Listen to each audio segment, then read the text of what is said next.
गोटे पिलार जन्म होगा समय हो जाइथिला। पिलाटी कहिला, प्रभु मु एते छोट जे निजे किछि करि पारु नाही, केवल हसुछि। ए पृथ्वी रे केमिति रहिबि, मोर कुआडे जिबार नाही।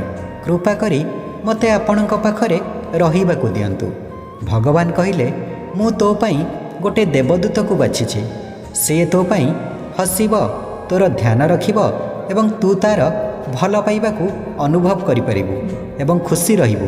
पिलाटी कहिला, सेठारे जदि लोक माने मो सहित कथा हेबे मु बुझिबि केमिति, मोते तो तांको भाषा जणा नाही।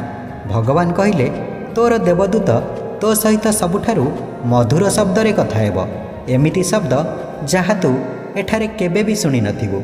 स्नेहपूर्ण भावरे धैर्यर सहित तते कथा कहब, चाली शिखेब एवं हाथ जोड़ी प्रार्थना करिबा भी शिखाइब।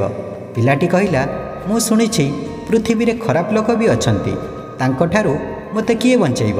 भगवान कहिले, तोर देवदूत तते बंचैब। ता जीवन उपरे विपद आसु पछे से तते सबु विपदरु बंचैब। सही समय रे स्वर्ग रे असीम शांति मध्यरे पृथ्वी रे कहार कष्ट और जंत्रणार शब्द आसुथिला।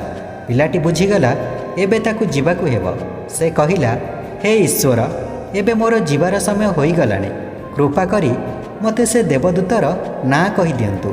भगवान कहिले, से देवदूतर ना जानी कौन करिबु, बास एतिकी जानिने पृथ्वी रे तू ताकू माँ कहिकी डाकिबु। कहानीटी केमिति लागिला कमेंट माध्यम रे निश्चय जणाइबे। आ जदि भल लागिथिबो गोटे लाइक निश्चय करिवे। जय जगन्नाथ।